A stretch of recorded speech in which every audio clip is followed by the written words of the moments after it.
आज का यह वीडियो भारतीय जासूसी पर है।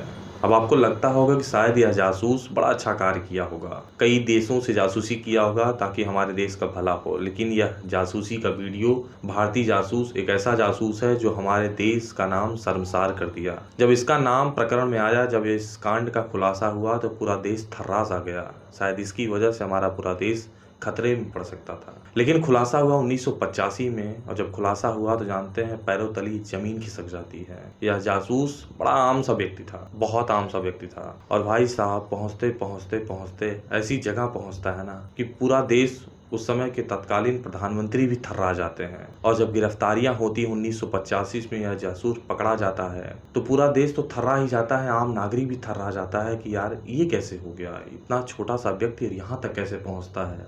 तो इस कहानी को ज़रूर सुनना चाहिए, क्योंकि जासूसी की कहानी तो हर लोग सुनते होंगे, लेकिन काहे सुनते होंगे जो दूसरे देशों की जासूसी करता है। लेकिन यह जासूस तो गद्दार निकला। मैं उसी की कहानी सुनाने आया हूँ।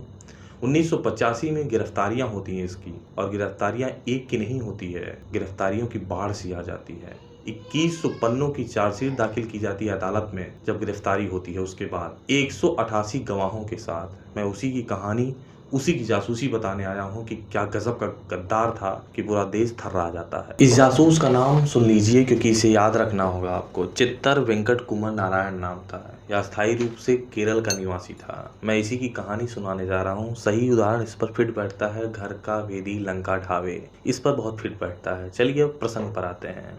यह मात्र 18 साल की उम्र में आर्मी में सर्विस कुरियर हवलदार के पद पर तैनात होता है। और जानते हैं हवलदार का ग्रेड पे क्या होता होगा? मगर आज के ज़माने की बात करूं तो 1800 ग्रेड पे है आजकल, और इसकी तनख्वाह 20 से 25,000। अब सोच लीजिए उस ज़माने में कितना कम रहा होगा। यह व्यक्ति वहां पहुंचता है और यहीं से शुरुआत करता है, बहुत छोटे से पद पर, और वहाँ पर 6 साल काम करता है। फिर 1949 आता है और विदेश मंत्रालय में स्टेनोग्राफर के पद पर ज्वाइन करता है। और विदेश मंत्रालय मतलब समझते हैं, कई देशों में इसका फिर आना जाना शुरू होता है। कई देशों में इसकी पैठ बनती है, पहचान बनती है। और स्टेनोग्राफर का पद यानी सी ग्रेड का, जो टाइपिस्ट का काम करते हैं, जो आदेश वगैरह जारी करते हैं अलग अलग विभागों का, आपने देखा होगा। तो विदेश मंत्रालय में स्टेनोग्राफर के पद पर ज्वाइन करता है और वहां ज्ञान प्राप्त करता है। अब 1960 आता है, इस नौकरी को भी छोड़ देता है। 1960 में एक एसएलएम कंपनी हुआ करती थी मानिकलाल करके, इसको ज्वाइन करता है और क्षेत्रीय प्रबंधक के पद पर कार्य शुरू करता है। एक बड़ा पद पाता है, बड़ी कंपनी पाता है,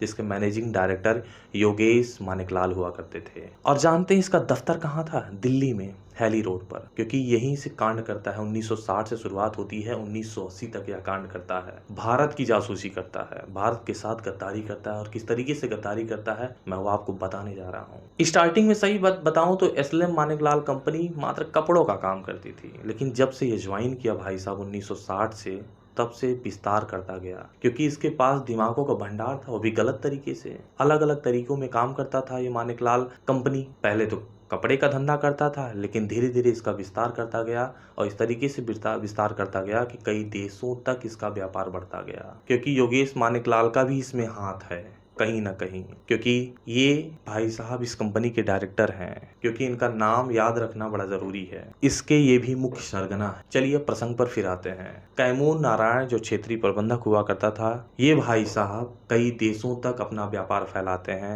एसएलएम कंपनी के, और व्यापार इस कदर फैलाते हैं, अब अपना पैर पसारते हैं कार्यालय पीएम यानी पीएम कार्यालय में, यानी राष्ट्रपति कार्यालय में, यानी रक्षा मंत्रालय कार्यालय में, अलग अलग कार्यालयों में अपने पैर पसारते हैं। इसीलिए तो एसएलएम मानिकलाल कंपनी ज्वाइन करते हैं, ताकि इनकी एक आइडेंटिटी बने, एक पहचान बने। और वहां पर जाकर अपना पैर पसारते हैं इस कदर कि अधिकारियों के साथ इनका घरौटन संबंध होता है। लोग इन पर अत्यधिक विश्वास करने लगते थे। आला अधिकारी इन पर बहुत ज्यादा विश्वास करते थे कि यार ये तो अपने बीच का आदमी है, पूछिए नहीं, चाहे जैसे विश्वास किया जा सकता है। और इसी विश्वास का धीरे धीरे दोनों लोग फायदा उठाते हैं, आला अधिकारी भी और ये भी, क्योंकि इसका व्यापार एसएलएम मानिकलाल कंपनी का तो व्यापार बहुत तेजी से बढ़ गया था कई देशों तक। जब कई देशों तक आना जाना रहा तो मालूम है, अगर ये सीक्रेट जानकारी निकाल कर बाहर देशों में दे तो बहुत अच्छा पैसा मिले। योगेश मानिकलाल भी तो यही चाहता था, जो मैनेजिंग डायरेक्टर था इस कंपनी का। उसके सह पर यह कार्य करता रहा, वहां आता जाता रहा, पैर पसारता रहा, पीएम कार्यालय, राष्ट्रपति कार्यालय, और वहां से आला अधिकारियों से जानकारियां निकालना शुरू कर देता है। अब यहीं से शुरू करता है, इसी कंपनी के माध्यम से। और इस कदर भाई साहब इस पर आला अधिकारी विश्वास करते थे, जो सरकारी कागज हुआ करता था इसको देते थे और ये भाई साहब उसकी फोटो कॉपी कराता था और ओरिजिनल पेपर दे देता था और उस फोटो कॉपी को कई देशों में बेचता था, सीक्रेट जानकारी देता था, कई दूतावास को देता था, क्योंकि इसका व्यापार रूस यूरोप तक जाकर फैला और कहां कहां बेचा आपको जानकारी भी नहीं होगी, कई देशों में जाकर बेचा। नाम तो आप जानते होंगे, रूस, यूरोप, जर्मनी, फ्रांस, इसके अलावा लगभग 20 से 25 देशों में इसने सीक्रेट जानकारी भारत की जी। शायद हमारा देश थर्रा गया था जब ऐसी जानकारियां लीक होती चली गई, क्योंकि रक्षा मंत्रालय की जानकारी देना कोई आम बात है क्या? पीएम कार्यालय से जानकारी लीक करना कोई आम बात है? सीधा सीधा उसकी फोटोकॉपी बेचता था, अच्छे पैसे कमाता था और इस पैसे से इसकी कंपनी धीरे धीरे विस्तार करती गई। सही बात बताऊं तो गलत तरीके से। इसके मैनेजिंग डायरेक्टर भी तो यही चाहते थे, लेकिन इसे देश से नहीं मतलब था, इससे अपनी खुफिया जानकारी लीक करने को लेकर मतलब था। फोटोकॉपी लीजिए एक हाथ से, इस कदर हो गया था, फोटोकॉपी लीजिए एक हाथ से, दूसरे हाथ से पैसा पकड़ाइए, तीसरे हाथ से कहीं और बेचिए, चौथे हाथ से पैसा लीजिए। इस तरीके से विस्तारवाद की नीति अपनाई इसने और कंपनी को बहुत आगे ले गया, कई देशों तक ले गया। लगभग 1980 तक यह चलता रहा, 1980 तक चलता रहा। 1982 में इसकी भनक थोड़ी सी इंदिरा गांधी को लगी, तत्कालीन प्रधानमंत्री हुआ करती थी उस जमाने में। उन्होंने कहा कि सभी विभागों में, सभी कार्यालयों में पैनिक नजर रखी जाए। कुछ ऐसी जानकारियां निकल के आई हैं कि रक्षा मंत्रालय की खुफिया जानकारी लीक हो रही है। लेकिन गजब का संयोग इसका हुआ, कुमार नारायण का, कि इंदिरा गांधी की मृत्यु हो जाती है। कुमार नारायण सोचता है कि अब तो मैं बच जाऊंगा, अब शायद कुछ भी नहीं होगा, अब मेरा धंधा फिर चमकेगा। लेकिन ऐसा नहीं होता है, क्योंकि इंदिरा गांधी के मरने के बाद राजीव गांधी प्रधानमंत्री बनते हैं और जहां काम ठप हुआ था वहीं से फिर शुरुआत होती है। राजीव गांधी खुद कहते हैं कि भैया नहीं, रोकिए नहीं, इसकी मुझे पूरी जानकारी दीजिए कि किसने रक्षा मंत्रालय, इन सब विभागों का, इन सब कार्यालयों का जानकारी लीक किया कई देशों तक, कई दूतावास तक इसने पहुंचाए, फोटोकॉपी बेचा है। और भाई साहब इसके पीछे लोग लग जाते हैं, आईबी लग जाती है, पुलिस लग जाती है, कई एजेंसीज लग जाती हैं। कैसे लीक हो रहा है, कहां से लीक हो रहा है, मुझे जानकारी चाहिए। अब कुछ मैं आपको नाम बताने जा रहा हूं जो आप जानेंगे तो थर्रा जाएंगे।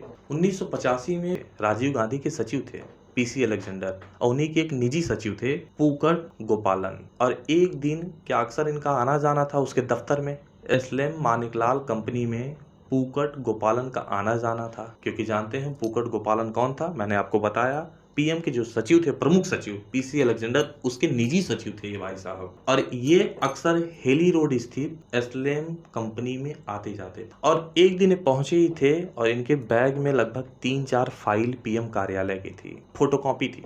और अचानक से पुलिस पहुंचती है, रेड मारती है एसलेम कंपनी में और देखती है यहाँ पर पूकट गोपालन बैठे हुए हैं। इनके बैग को कस के खींचती है अपनी तरफ, पकड़ती है और जब खींचती है, पकड़ती है, जांच करती है, निकालती है, पता चलता है भाई साहब ये तो अंदर का पेपर यहाँ कैसे आ गया, इनके बैग में कैसे आ गया, इसको तो वहां रखना चाहिए। और यहीं से भंडा फूटता है, यहीं से फिर एक एक लोग पकड़े जाते हैं। और कौन कौन लोग पकड़े जाते हैं, ये तो थे ही भाई साहब।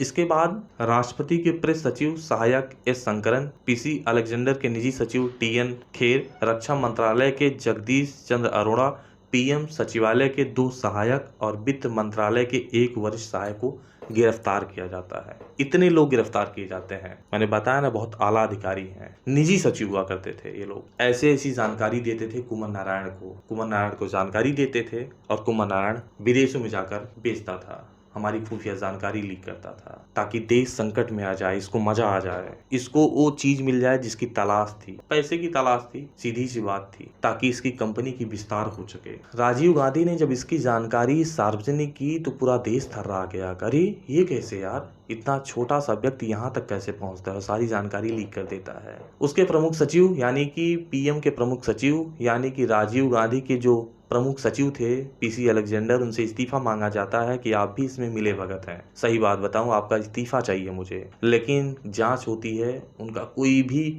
मेल मिलाप नहीं होता है, उन्हें निर्दोष साबित कर दिया जाता है, लेकिन गिरफ्तारियां होना शुरू हो जाती हैं। कुंवर नारायण पकड़े जाते हैं, बाकी इतने सचिव पकड़े जाते हैं उपरोक्त रूप से, और मुकदमा दर्ज होता है। आईबी मुकदमा दर्ज करती है, इंटेलिजेंस ब्यूरो 1985-86 में एफआईआर दर्ज करती है, मुकदमा चलता है। मुकदमा चलने के दरमियान सन 2002 में कुंवर नारायण मर जाता है, पहले ही मर जाता है, अंदर ही मर जाता है। उसके बाद सजा आती है। सन 2000 के बाद, सन 2002 के बाद आदेश आता है, आर्डर आता है अदालत का। राजीव गांधी जासूसी का पूरा प्रकरण सार्वजनिक करते हैं। जब सार्वजनिक करते हैं पूरे प्रेस मीडिया में, तो पूरा देश थर्रा जाता है, वो हल्ला हो जाता है कि भैया बताइए, मैं बड़ा चैन की नींद सो रहा था, ये छोटा सा व्यक्ति हमारे पूरे देश को संकट में डाल देता। कैसे? पूरी जानकारी सार्वजनिक होती है, पूरा देश घबरा जाता है। भाई साहब, मैं जब कहानी सुना रहा हूँ तो मुझे खुद भी लग रहा होगा कि कैसे उस समय फील कर रहे होंगे लोग कि एक छोटा सा व्यक्ति किस तरीके से हमारे देश की जानकारी, देश का डेटा लीक कर रहा था। आईबी इंटेलिजेंस ब्यूरो गिरफ्तार करती है कुंवर नारायण को। कुंवर नारायण 1986 में जुर्म भी कबूल करते हैं। कई देशों के दूतावास को देश छोड़ने की आदेश दिया जाता है कि भैया आप तुरंत भाग जाइए हमारे देश से, तुरंत के तुरंत भाग जाइए, आप स्वयं गद्दार हैं, हमारे देश के प्रति आप गलत नजर रखे थे, ये तो मैंने पकड़ लिया भैया। आईबी एफआईआर दर्ज करती है, कई लोगों के खिलाफ मुकदमा चलता है, क्योंकि कुंवर नारायण एडमिट कर लेते हैं, कन्फेस कर लेते हैं, हाँ मैंने ये पूरा कांड किया है। सन 2002 में फैसला आता है, 13 लोग दोषी पाए जाते हैं। माणिकलाल कंपनी के मैनेजिंग डायरेक्टर योगेश माणिकलाल को सबसे ज्यादा सजा मिलती है, क्योंकि इसकी अध्यक्षता में जानते हैं पूरा कांड हो रहा था। 14 साल का सश्रम आजीवन कारावास होता है। सही बात बताऊं तो और बड़ी सजा मिलनी चाहिए थी, क्योंकि हमारे देश के प्रति इसने गद्दारी की थी। बाकी 12 लोगों को 10 साल की सजा दी गई, जबकि कुंवर नारायण जानते हैं 2002 में ये फैसला आता है और सन 2000 में इसकी मृत्यु हो जाती है, जब न्यायिक प्रक्रिया गतिमान होती है। यानी पहले ही भाई साहब ये हमारे देश से चले जाते हैं ऊपर वाले विदेश में, कुंवर नारायण। बाकी इतने लोगों को दोषी पाया जाता है, 13 लोगों को। उम्मीद करता हूं कि ऐसे लोग हमारे देश में दोबारा ना जन्म लें, अवतार हमारे देश में ना लें, क्योंकि हमारा भारत महान देश है। और ऐसे पैसे के चक्कर में ना पड़े लोग गलत तरीके से, कि पूरे देश को संकट में डाल देंगे। उम्मीद करता हूँ यह कहानी बेहद पसंद आया होगा। जय हिंद।